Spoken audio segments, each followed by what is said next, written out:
തിരുവനന്തപുരത്തെ കുറിച്ച് പറയുക, നേരത്തെ ഷഫീദ് പറഞ്ഞ പോലെ തന്നെ വളരെ നിർണായകമായ ഒരു ജില്ലയാണ് തിരുവനന്തപുരം. 14 നിയോജക മണ്ഡലങ്ങളാണ്, നിയമസഭാ മണ്ഡലങ്ങളാണ് തിരുവനന്തപുരത്തുള്ളത്. സാധാരണ പറയുന്നത് തന്നെ തലസ്ഥാന ജില്ല തൂക്കിക്കഴിഞ്ഞാൽ പിന്നെ സംസ്ഥാനം ഭരിക്കാമെന്നതാണ്. അപ്പോൾ ഈ ഉയർന്ന പോളിംഗ് നിരക്ക് സത്യത്തിൽ എല്ലാ മുന്നണികളെ സംബന്ധിച്ച് വലിയ പ്രതീക്ഷ നൽകുന്ന ഒന്നായി മാറുകയായിരിക്കും അല്ലേ?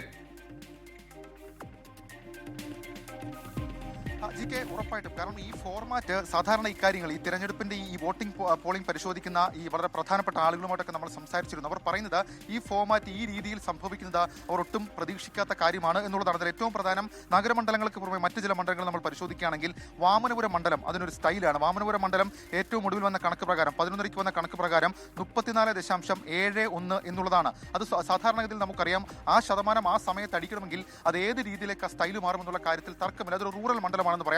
മറ്റു റൂറൽ മേഖല, അത് നമ്മൾ ഈ പറയുന്ന വർക്കല, ആറ്റിങ്ങൽ, ചിറയൻകീഴ്, നെടുമങ്ങാട്, വാമനപുരം അടക്കമുള്ള റൂറൽ മേഖല പരിശോധിച്ചാൽ ആ രീതിയിൽ എല്ലായിടത്തും 30 അല്ലെങ്കിൽ 31 അല്ലെങ്കിൽ 32 അല്ലെങ്കിൽ 33 ഈ രീതിയിൽ പോളിംഗ് ശതമാനം എത്തിയിട്ടുണ്ട്. അതിന് ഏറ്റവും പ്രധാനം പത്തനംതിട്ട ജില്ലയാണ്. സാധാരണഗതിയിൽ ഉച്ചയ്ക്ക് ശേഷമാണ് പത്തനംതിട്ട ജില്ലയിൽ ഈ കാര്യങ്ങൾ, അതായത് ഈ പോളിംഗ് ശതമാനം കൂടുന്ന കാഴ്ച നമ്മൾ കാണാറുള്ളത്. പക്ഷേ 12 മണിയോട് അടുക്കുമ്പോൾ അല്ലെങ്കിൽ 11:00 അടുക്കുമ്പോൾ പത്തനംതിട്ടയിലെ പോളിംഗ് ശതമാനം പരിശോധിക്കുകയാണെങ്കിൽ തിരുവല്ലയിൽ 32.14%, റാന്നിയിൽ 33.2%, ആറന്മുളയിൽ 34.97%, കോന്നിയിൽ 33.32%, അടൂർ 32% എന്നിങ്ങനെ രേഖപ്പെടുത്തിയിട്ടുണ്ട്. അതും ഈ ഫോർമാറ്റിൽ ഒരു വ്യത്യസ്തമായ സംഭവമാണ്. മാത്രമല്ല കൊല്ലം പരിശോധിക്കുകയാണെങ്കിൽ കൊല്ലത്തിന്റെ ടൗൺ വിട്ട് ഈ പറയുന്ന പുനലൂരാണെങ്കിലും ഈ പറയുന്ന ഇരവിപേരൂരാണെങ്കിലും ചാത്തന്നൂരാണെങ്കിലും ചവറയാണെങ്കിലും കുന്നത്തൂരാണെങ്കിലും ഒക്കെ കാര്യമായിട്ടുള്ള പോളിംഗ് ശതമാനം കൂട്ടിയിട്ടുണ്ട്. അതുകൊണ്ട് തന്നെ ഈ സ്റ്റൈൽ നമുക്കിപ്പോൾ പ്രെഡിക്റ്റ് ചെയ്യാൻ കഴിയില്ല. മാത്രമല്ല ഇതിനോടകം തന്നെ ആത്മവിശ്വാസ പ്രകടനങ്ങളൊക്കെ നമ്മൾ കണ്ടതാണ്. അതിനൊക്കെ അപ്പുറത്തേക്ക് ജനങ്ങൾ എങ്ങനെ ചിന്തിക്കുമെന്നുള്ളത് ഏറ്റവും നിർണായകമാണ്. അതിൽ തന്നെ ഈ സർക്കാർ വിരുദ്ധ വികാരമാണോ, അതല്ലെങ്കിൽ ഈ സർക്കാർ അനുഭാവ വികാരമാണോ, അതല്ലെങ്കിൽ ഒരു മൂന്നാം മുന്നണിക്ക് അവസരം കൊടുക്കട്ടെ എന്നുള്ള വികാരമാണോ എന്നൊക്കെയുള്ള കാര്യങ്ങൾ നമുക്കറിയില്ല. പക്ഷേ ഈ ട്രെൻഡ് നമ്മൾ ഇതിനു മുൻപ് കണ്ടിട്ടില്ലാത്ത തരത്തിലേക്ക് മാറുകയാണ്. മാത്രമല്ല ഇപ്പോൾ സമയം 12:30 12:00 അടുക്കുന്നു. സ്വാഭാവികമായും 2 മണിക്ക് ശേഷം വലിയൊരു ഹൈക്ക് അല്ലെങ്കിൽ വലിയൊരു കുത്തനെയുള്ള ഒരു കയറ്റം പോളിംഗ് ശതമാനത്തിൽ സാധാരണ നമ്മൾ കാണാറുണ്ട്. ആ 3 മണി മുതൽ 6 മണി വരെ നിർണായകമാണ്. അത് ഏത് രാഷ്ട്രീയ മുന്നണിയെ സംബന്ധിച്ചിട്ടാണെങ്കിലും. കാരണം ആ സമയത്ത് കൂടുതൽ ആളുകൾ പോളിംഗ് സ്റ്റേഷനിലേക്ക് എത്തി അവർ നടത്തുന്ന സംവിധാന അവകാശം അത് ആര് കേരളം ഭരിക്കും അല്ലെങ്കിൽ ആര് കേരളം നേടും എന്നുള്ളതിൽ നിർണായകമായി മാറുകയും ചെയ്യും. ഏതായാലും തെക്കൻ കേരളത്തിലെ ട്രെൻഡ് ഇങ്ങനെയാണ്, അൺപ്രഡിക്റ്റബിൾ ആണ്. അതിനൊക്കെ അപ്പുറത്തേക്ക് പോളിംഗ് ശതമാനത്തിൽ കാര്യമായ വർധനമുണ്ട്. ഇപ്പോൾ നമ്മൾ നിൽക്കുന്ന പല സ്ഥലങ്ങളിലും ആ രീതിയിൽ ആളുകൾ വരുന്നത് കാണാം. ഈ ഉച്ച സമയത്തും ഈ ചൂടടക്കമുള്ള കാര്യങ്ങൾ വകവയ്ക്കാതെ ആളുകൾ വരുന്നത് കാണാം. ഇനി ഇക്കാര്യത്തിൽ ഗൗരവമായി നമ്മൾ പരിശോധിക്കേണ്ടത് വൈകിട്ട് 3 to 6 അല്ലെങ്കിൽ 3 മണി മുതൽ 6 മണി ഒരു ക്രൂഷ്യൽ ടൈമാണ്. ആ ടൈമിൽ എത്രത്തോളം ആളുകൾ പോളിംഗ് ബൂത്തിലേക്ക് എത്തും എന്നുള്ളതാണ്. GK അനുജ.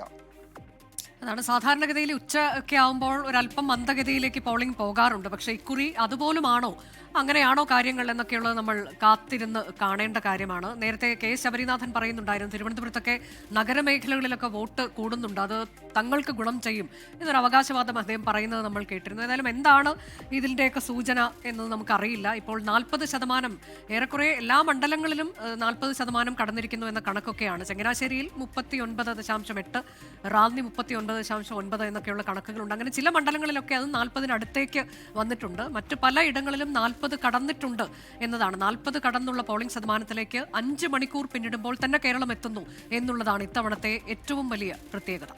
എനിക്ക് അനുജ, സാധാരണ നിലയിൽ ഈ പോളിംഗ് ശതമാനം കൂടുമ്പോൾ അത് ഒരു മുന്നണിക്ക് അനുകൂലമാണ് എന്നൊക്കെയുള്ള പണ്ട് അങ്ങനെയൊക്കെ പലതും പറഞ്ഞു കേട്ടിരുന്നെങ്കിലും പിന്നീട് ആ പാറ്റേൺ ഒക്കെ മാറിയിട്ടുണ്ട്. ഏതെങ്കിലും മുന്നണിക്ക് അനുകൂലം എന്നൊന്നും പറയാൻ കഴിയില്ല. കൂടുതൽ ആളുകൾ അവർ അവരുടെ ഒരു രാഷ്ട്രീയ സാക്ഷരതയുടെ ഒക്കെ ഭാഗമായി കൂടുതൽ ആളുകൾ, ചെറുപ്പക്കാരൊക്കെ തന്നെ പോളിംഗ് ബൂത്തിലേക്ക് എത്തുന്നു എന്നത് കേരളത്തെ സംബന്ധിച്ച് ഏറ്റവും സന്തോഷകരമായ ഒരു കാഴ്ചയാണ്. അങ്ങനെ കൂടുതൽ മുഴുവൻ ആളുകളും എത്തുന്ന ഒരു നിലയുണ്ടാകട്ടെ എന്ന് നമുക്ക് പ്രതീക്ഷിക്കാം.